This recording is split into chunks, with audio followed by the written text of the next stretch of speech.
Hello and welcome to Finish Educare. Welcome to the second part of the chapter, last phase of struggle for independence. So, last phase of struggle for independence is the ninth chapter in 8th Maharashtra Board history. So, already I have uploaded the first part of this chapter. I hope you have seen the first part. So, let us begin with the second part now.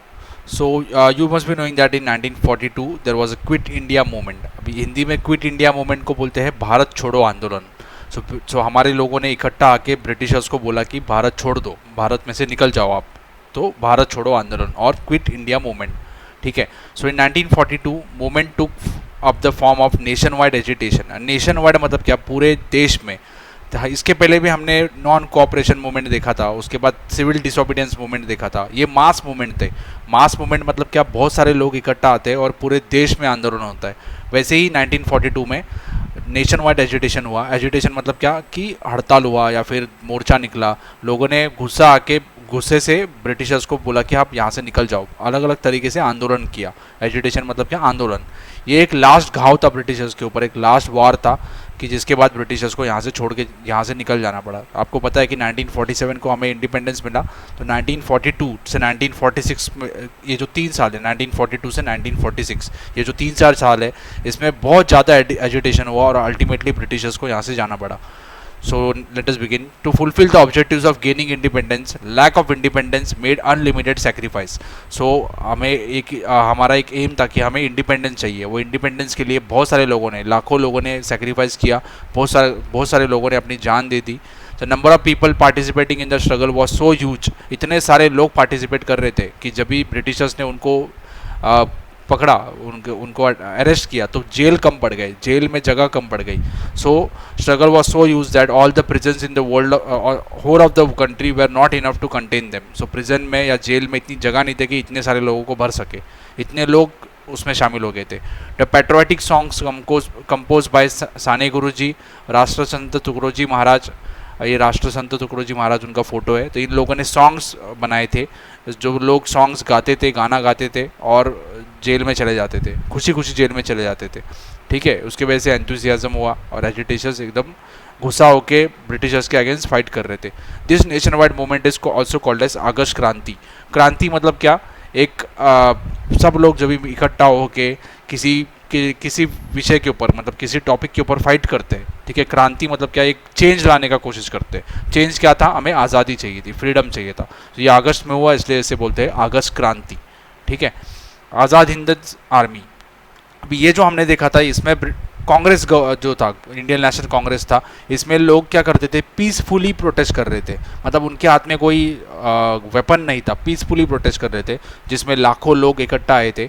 वैसे ही एक war चल रहा था. मतलब आपको पता है कि 1939 से लेके 1945 के बीच में सेकेंड वर्ल्ड वॉर चल रहा था. इसी टाइम पे हमारे कंट्री में ये क्विट इंडिया मूवमेंट भी चला 1942 में. सो 1939 से लेके 1945 तक सेकेंड वर्ल्ड वॉर था. सेकेंड वर्ल्ड वॉर में सबसे बड़े पावर थे, या सबसे बड़े लोग जो फाइट कर रहे थे, सबसे बड़ी कंट्री फाइट कर रहे थे, वो थे ब्रिटेन.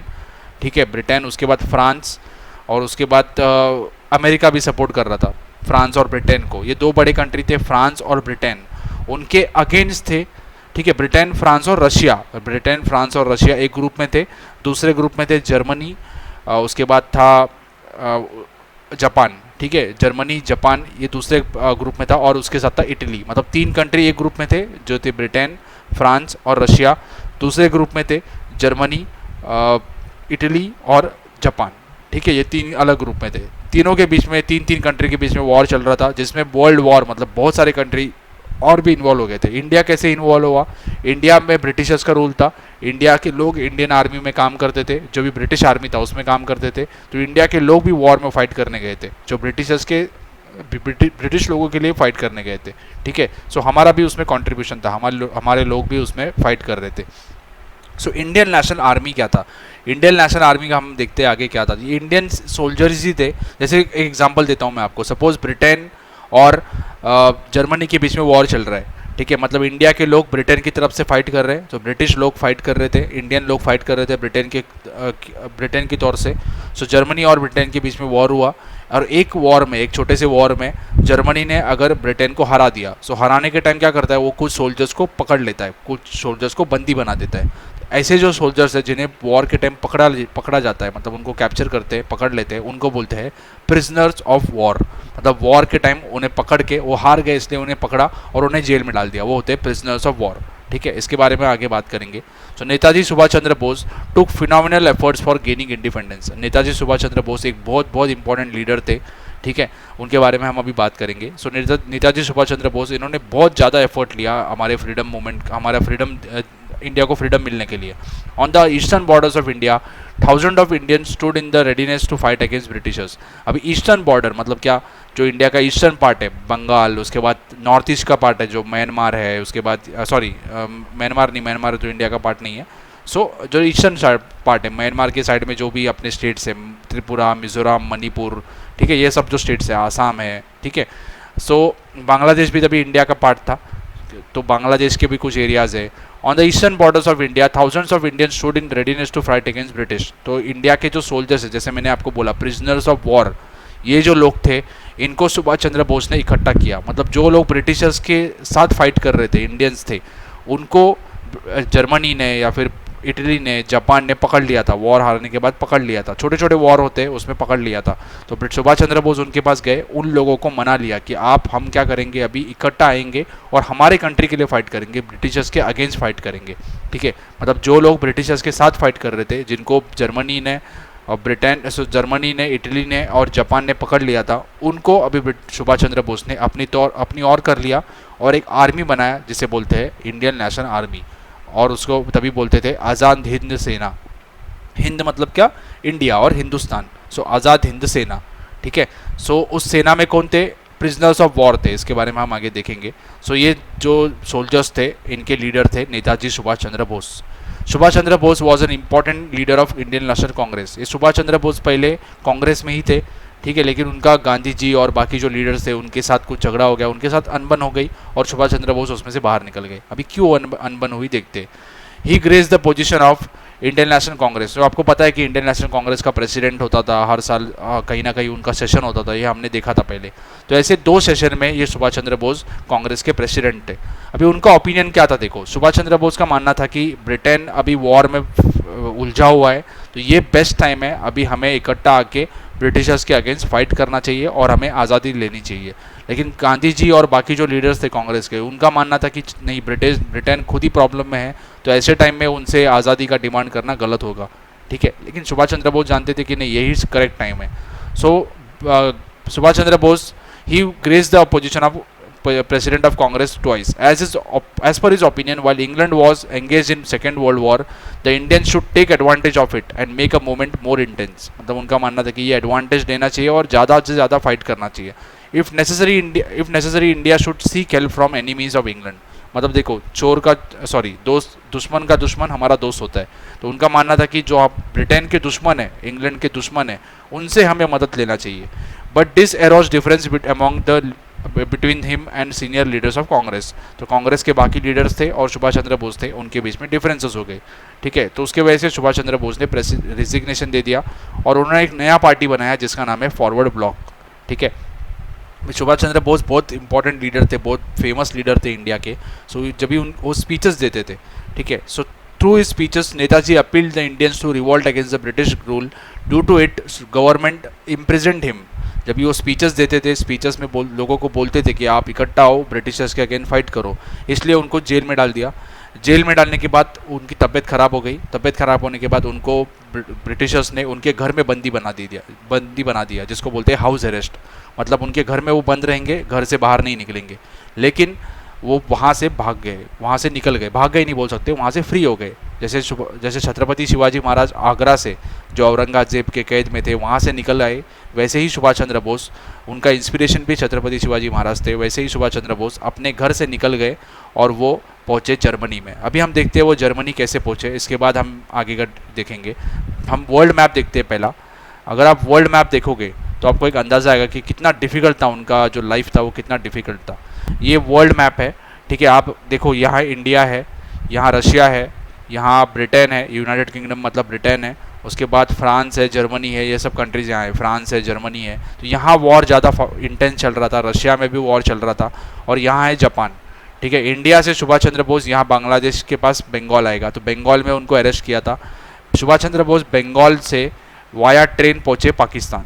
ठीक है, पाकिस्तान में पहुँचे, पाकिस्तान से पहुँचे अफगानिस्तान। अफगानिस्तान में तो ब्रिटेन का रूल नहीं था, तो अफगानिस्तान में उन्होंने क्या किया, उन्होंने कांटेक्ट किया, उनको जाना था जर्मनी में, क्योंकि जर्मनी जैसे मैंने बोला दुश्मन का दुश्मन हमारा दोस्त होता है, तो जर्मनी और इटली ये ब्रिटेन के दुश्मन थे, तो इनको जाना था जर्मनी में। तो कैसे कैसे करके ये पहुँचे जर्मनी में, इटली पहुँचे, उसके बाद जर्मनी पहुँचे। जर्मनी में उनको कुछ सोल्जर्स मिले, जो मैंने बोला था प्रिजनर्स ऑफ वॉर थे, जिनको जर्मनी ने पकड़ा था, ये इंडियन सोल्जर्स ही थे। इनको उन्होंने अपने तरफ कर दिया, और यहाँ से इन्होंने डिसाइड किया कि हम क्या करेंगे, नॉर्थ की तरफ से आएंगे और इंडिया में अटैक करेंगे। लेकिन बहुत डिफ़िकल्ट था, क्योंकि ये डिस्टेंस बहुत ज़्यादा है, तो जर्मनी में कुछ उनकी बात बनी नहीं। तो उनको रास बिहारी बोस, इनके बारे में हम बात करेंगे आगे, रास बिहारी बोस जो जापान में थे, उन्होंने उनको बुलाया और उन्होंने बोला कि आप अभी जापान आ जाओ। लेकिन देखो, जापान अगर आना है तो वाया रोड आ सकते हैं, बीच में सी है, लेकिन रशिया के यहाँ तक तो आ सकते हैं रोड से। लेकिन रशिया और जर्मनी ये दुश्मन थे, तो अगर सुभाष चंद्र बोस रशिया आते थे तो उनको पकड़ लिया जाता था। प्लेन से अगर आते थे तो रशिया क्या करता था, जर्मनी का प्लेन गिरा देता था, उसको उड़ा देता था, तो ये उनकी जान जा सकती है, तो नहीं आ सकते यहाँ से। तो एक ही रास्ता है, पानी की, और पानी के रास्ते से आ सकते हैं। लेकिन पानी से कैसे आएंगे, यहाँ से उनको आना पड़ेगा। लेकिन अगर शिप में आते तो ब्रिटेन के भी शिप यहाँ घूमती थी, ब्रिटेन का अफ्रीका के कुछ कंट्रीज़ में भी रूल था, इंडिया में भी रूल था, तो इनके शिप घूमते थे, ऑस्ट्रेलिया में भी रूल था। तो डर था कि ये कहीं ना कहीं ये पकड़े जाएंगे और मारे जाएंगे। लास्ट तरीका था सबमरीन। आपको पता है सबमरीन पानी के नीचे से आती है। तो सुभाष चंद्र बोस, उनको आना था जापान में। जापान में क्यों आना था, उनको क्या पिकनिक नहीं मनाना था, उनको इंडिया के फ्रीडम के लिए आना था। तो सुभाष चंद्र बोस जर्मनी से वाया वाटर, वाया सी ये आए यहाँ जापान में। कैसे आए, सबमरीन में करीब 5 से 6 महीना सबमरीन के अंदर थे, क्योंकि बहुत स्लो चलती है, उसको रुकना पड़ता है, उसको देखना पड़ता है कि आगे कोई एनिमी का शिप तो नहीं है, सबमरीन तो नहीं है। ऐसे करते करते वो आए जापान तक। जापान में जैसे आए, देखो जापान बहुत पावरफुल कंट्री था तभी, यहाँ का बहुत बड़ा पावरफुल कंट्री था। जापान ने चाइना को भी हराया था, रशिया को भी टफ फाइट दिया था, अमेरिका के साथ भी उनका वॉर चल रहा था। ठीक है, जापान ने क्या किया था, यहाँ अटैक करके ये जो कंट्रीज़ है, ठीक है, थाईलैंड है या फिर वियतनाम है या फिर इंडिया के पास जो अंडमान निकोबार आइलैंड है, यहाँ पर भी उन्होंने कब्जा कर लिया था जापान ने। जापान का प्लान क्या था, सुभाष चंद्र बोस का प्लान क्या था, जापान का हेल्प लेके हमें इंडिया में आना है। ये जो म्यांमार है, जैसे बर्मा बोलते थे पहला, म्यांमार है, म्यांमार के पास आना है और उसके बाद हमें एंटर करना है, थाईलैंड म्यांमार में आना है, उसके बाद इंडिया में एंटर करना है। ठीक है, तो वैसा उन्होंने किया। जापान ने उनको हेल्प किया, आज़ाद हिंद सेना जो बनाया था उसको जापान ने ट्रेन किया, उसको हेल्प किया, और जब भी जापान ने ये अंडमान निकोबार आइलैंड को भी कैप्चर कर लिया था, तो ये उनको सुभाष चंद्र बोस को दे दिया। ठीक है, पहली बार जो हमारा ट्राई कलर है, ये अंडमान निकोबार आइलैंड पे जो इंडिपेंडेंट आइलैंड थे, जो ब्रिटिश के कंट्रोल में नहीं थे, ये सुभाष चंद्र बोस उनके लीडरशिप के अंदर हुआ। ठीक है, बर्मा से वो इंडिया के कुछ बॉर्डर्स तक पहुँचे भी थे, सुभाष चंद्र बोस नहीं पहुँचे थे, उनकी आर्मी पहुँची थी। लेकिन बाद में क्या हुआ, जापान को अमेरिका ने हरा दिया, तो जापान वीक हो गया और यहाँ का जो आर्मी है हमारा वो भी वीक हो गया। इसके बारे में हम आगे डिस्कस करेंगे। तो आपको एक अंदाज़ा आया होगा कि सुभाष चंद्र बोस का कितना बड़ा कंट्रीब्यूशन है हमारे फ्रीडम मूवमेंट में, क्योंकि उन्होंने अपने लाइफ डेंजर में डाला। यहाँ से वो अफ़गानिस्तान पहुँचे, अफ़गानिस्तान से पहुँचे जर्मनी से इटली पहुँचे, उसके बाद जर्मनी पहुँचे, वहाँ उन्होंने डिस्कशन किया हिटलर के साथ, हिटलर से मिले, इंडिया को फ्रीडम दिलाने के लिए उनसे हेल्प मांगा, लेकिन वो सक्सेसफुल नहीं हुआ।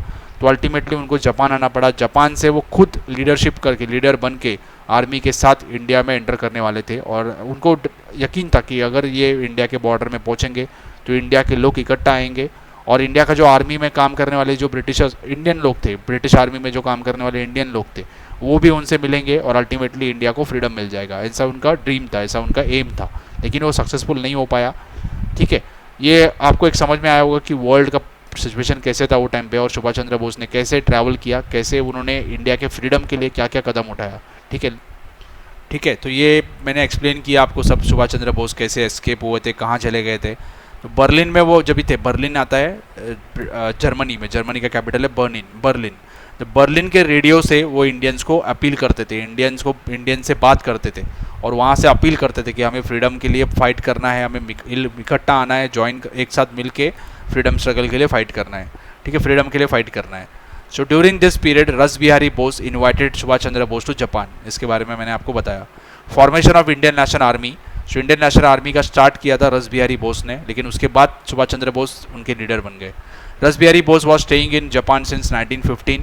ही had organise the Indian patriots living in the countries. Indian patriots मतलब क्या, देशभक्त, भारत के देशभक्त जो जापान में रहते थे, उनको सबको इकट्ठा किया था। और साउथ ईस्ट एशिया मतलब क्या, म्यांमार, लाओस, कंबोडिया, वियतनाम, यहाँ के भी जो लोग थे, इंडियंस थे, इनको सबको इकट्ठा किया था और एक ऑर्गेनाइजेशन बनाया था जिसका नाम है इंडियन इंडिपेंडेंस लीग, ठीक है। In the early 1942 Japan conquer the territories of in the early 1942 Japan conquer the इधर स्पेलिंग मिस्टेक है, इधर आएगा territories, the territories of south east Asia which were controlled by British. जो British के under जो भी एरिया था south east Asia में, वो जापान ने कैप्चर किया। Thousands of Indian soldiers and officers in British army were there. जो मैंने आपको बताया कि जो ब्रिटिश आर्मी में जो इंडियंस काम करते थे, जो ऑफिसर्स थे, सोल्जर्स थे, उनको भी उन्होंने अरेस्ट किया। रस बिहारी बोस ने क्या बोला कि इनको हमारे हवाले कर दो, ये इंडियंस ही है, हम क्या करेंगे, इनका खुद का आर्मी बनाएंगे और ब्रिटिश के अगेंस्ट फाइट करेंगे। जापान मान गया। रस Behari Bose with the help of captain Mohan Singh formed a battalion of this Indian prisoners of war। जो मैंने आपको बोला है, prisoners of war मतलब क्या, वॉर के टाइम पकड़े गए soldiers, Indian prisoners of war। It was named as Indian national Army और Azad Hind Sena. Later Subhash Chandra Bose led the Indian national Army. तो ये जो इंडियन नेशनल आर्मी है, इसका स्टार्ट किया था रस बिहारी बोस ने। बाद में सुभाष चंद्र बोस जब भी जापान पहुँचे तो उसके लीडर बन गए। इन 1943 Netaji establish Azad Hind government in Singapore. तो सिंगापुर में उन्होंने एक पहला गवर्नमेंट बनाया जिसको बहुत सारी कंट्रीज़ का बैकिंग था, 7-8 कंट्रीज़ का बैकिंग था, जिन्होंने रिकॉग्नाइज़ किया कि ये इंडिया का इंडिपेंडेंट गवर्नमेंट है, ठीक है। Shahnawaz Khan, Jagannath Bhosle, doctor Lakshmi Swaminathan, Gurbaksh Singh Dhillon, Prem Kumar Sahgal etcetera various chief associates, ये मेन लोग थे जो सुभाष चंद्र बोस के साथ काम करते थे। Captain Lakshmi Swaminathan was the commander of Rani of Jhansi regiment. मतलब उसमें एक वुमेन का रेजिमेंट भी था जो जिसमें लड़कियां वेपन्स लेके फाइट करती थी, ठीक है। Netaji appeal to the Indian people, you give me blood I will give you independence. Netaji Subhash Chandra Bose का मानना था कि हमें कभी पीसफुली कभी आज़ादी नहीं मिलेगी, तो उनका एक स्लोगन था, तुम मुझे खून दो मैं तुम्हें आज़ादी दूंगा। खून दो मतलब क्या, तुम आर्मी में शामिल हो जाओ, हम फाइट करेंगे और फाइट करके ब्रिटिशर्स को हराएंगे और उनसे आज़ादी ले लेंगे। सो हिंदी में होता है, तुम मुझे खून दो मैं तुम्हें आज़ादी दूंगा। So achievements of Indian national army. In November 1943 Japan conquered Andaman and Nicobar islands. ये अंडमान एंड निकोबार आइलैंड ये पहले ब्रिटिश के कंट्रोल में था, जापान ने ब्रिटिश को हरा दिया और कैप्चर कर लिया और उनको नेताजी सुभाष चंद्र बोस को हैंड ओवर कर दिया, आज़ाद हिंद सेना को दे दिया। नेताजी रीनेम्ड देम एज शहीद एंड स्वराज्य। तो दो नाम दिया उन्होंने, शहीद और स्वराज्य रेस्पेक्टिवली। सो अंडमान का नाम रखा उन्होंने शहीद और निकोबार का रखा स्वराज्य। इसमें बहुत सारे आइलैंड ग्रुप्स है। In 1944 Indian national army captured the अकरन प्रोविंस इन म्यांमार। तो म्यांमार का जो प्रोविंस था, म्यांमार भी ब्रिटिश के कंट्रोल में था, तो म्यांमार का जो अकरन प्रोविंस है उसे कैप्चर किया। Post on the eastern borders of Assam were captured. तो आसाम का जो बॉर्डर एरिया है वहाँ तक इंडियन नेशनल आर्मी पहुँच गया, आज़ाद हिंद सेना पहुँच गया था। In the same period the campaign of Imphal remained incomplete because of Japan stopped helping Indian national army. So मैंने आपको बताया जापान हार गया वॉर में, यूएसए ने जापान को हरा दिया, जापान के ऊपर बॉम्ब गिरा दिया था, तो उसके बाद जापान ने हेल्प करना बंद कर दिया। तो इम्फाल में जो हमारा जो मिशन था इम्फाल को कैप्चर करना, वो सक्सेसफुल नहीं हो पाया। But in the adverse circumstances the soldiers of Indian national army were dedicated fighting, but in the same period Japan accepted the defeat. जो मैंने आपको बोला, जापान ने डिफीट एक्सेप्ट किया और जापान वॉर में से निकल गया, ठीक है। सुभाष चंद्र बोस को भी पकड़ने वाले थे लेकिन वो वहाँ से एस्केप हुए और उनका प्लान था कि वो जाने वाले थे रशिया में, ठीक है। लेकिन ऐसा बोला जाता है कि उनका प्लेन क्रैश हो गया और 18 अगस्त 1945 को उनका डेथ हो गया। लेकिन आज भी ये मिस्ट्री है कि उनका डेथ हुआ था प्लेन में या नहीं हुआ था, लेकिन अभी हम एक्सेप्ट करते हैं कि उनका डेथ हो गया था। So Subhash Chandra Bose died in a plane accident. On this background the soldiers of Indian national army had to lay down their arms. मतलब इंडियन नेशनल आर्मी के लोगों ने क्या किया, अपना हथियार डाल दिया, मतलब क्या, हार स्वीकार किया। thus ending the thrilling phase of Indian National Army. Later the British government charged the officers of Indian National Army with treason.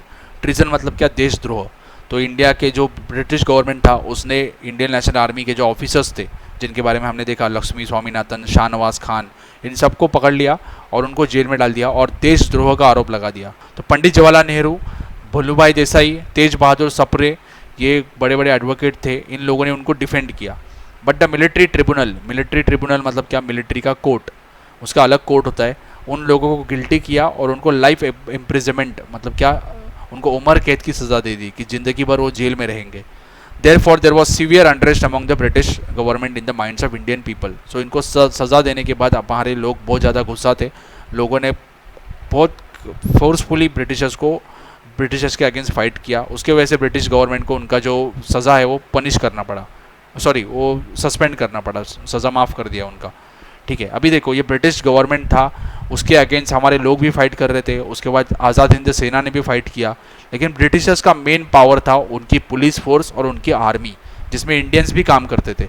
उनको मालूम था ब्रिटिशर्स को, जब तक पुलिस और जब तक आर्मी उनके साथ है तब तक वो रूल कर सकते हैं, कोई उनको हरा नहीं सकता है। लेकिन जब भी आर्मी का पावर चले जाएगा, आर्मी का कंट्रोल चले जाएगा, तभी उनको जाना पड़ेगा, और ऐसे ही हुआ। So revolt of Indian navy and air force.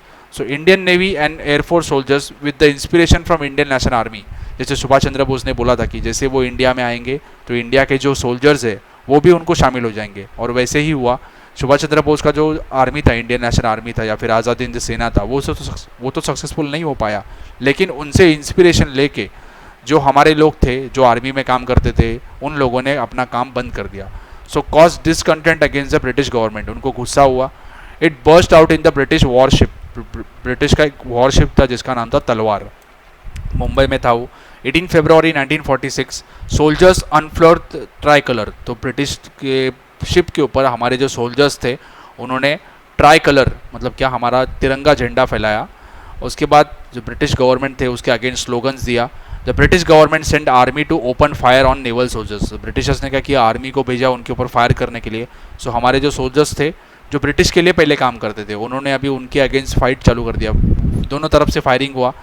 Last में सरदार वल्लभ भाई पटेल को बीच में आना पड़ा, उन्होंने मीडिएशन करके जो नेवल सोल्जर्स थे उनकी बात सुना उन्होंने, और जो उनके जो आर्म्स थे वो नीचे रख दिया। ठीक है, to support the uprising of naval soldiers, जो नेवल सोल्जर्स ने मतलब नेवी के सोल्जर्स ने जो किया उसको सपोर्ट करने के लिए दिल्ली में, लाहौर में, कराची में, अम्बाला में, मेरठ में जो एयरफोर्स के ऑफिसर्स थे ये स्ट्राइक पे चले गए। ठीक है, this revolts were a clear indication that sentiments of discontent against the rulers have reached the climax. तो ब्रिटिशर्स को मालूम पड़ गया ये हमारा एंड है, ये हमारा क्लाइमैक्स है, क्योंकि इसके आगे तो हम अभी कुछ नहीं कर सकते। क्योंकि क्या होगा, ब्रिटिशर्स हमें क्या करेंगे, जब तक हमारे पास आर्मी का कंट्रोल है, तब तक नेवी का कंट्रोल है, तब तक ही हम रूल कर पाएंगे। तो उनको पता चला कि अभी हमारे पास कंट्रोल नहीं है, अभी हमें जाना पड़ेगा। Through the quit India movement the severe discontent of Indian people against the British was expressed. Army, navy and air force were the backbone of British power, thus they were also opposing the British. Due to these incidents, the British rulers realized that they will not be able to empower India for a longer period of time. तो उनको मालूम पड़ गया कि army, navy, ये जो हमारा backbone है ये हमारे साथ अब नहीं है, क्योंकि ये लोग अभी रिवॉल्ट कर रहे हैं, तो अभी हम ज़्यादा टाइम तक रह नहीं सकते। तो ये लास्ट फेज था हमारे फ्रीडम स्ट्रगल का।